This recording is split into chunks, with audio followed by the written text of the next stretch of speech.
पाकिस्तान ने आलमी रिकॉर्ड कायम कर दिया। जनूबी अफ्रीका को जनूबी अफ्रीका में क्लीन स्वीप करने वाली पहली टीम बन गई। कौमी टीम ने तीसरे वनडे में 36 रन से कामयाबी समेटी। Saim Ayub player of the match और प्लेयर ऑफ द सीरीज रहे।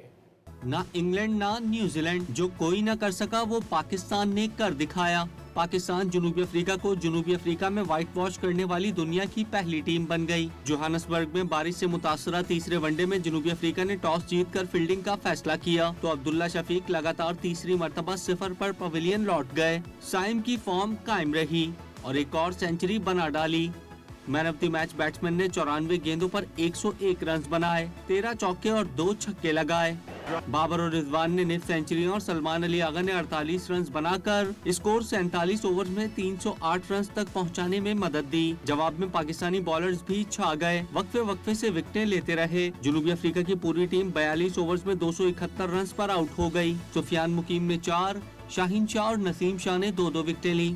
पाकिस्तान ने डीएल मेथड के तहत 36 रन से कामयाबी हासिल करके क्लीन स्वीप मुकम्मल कर लिया। पूरी टीम 42 ओवर्स में 272 रन पर सिमट गई।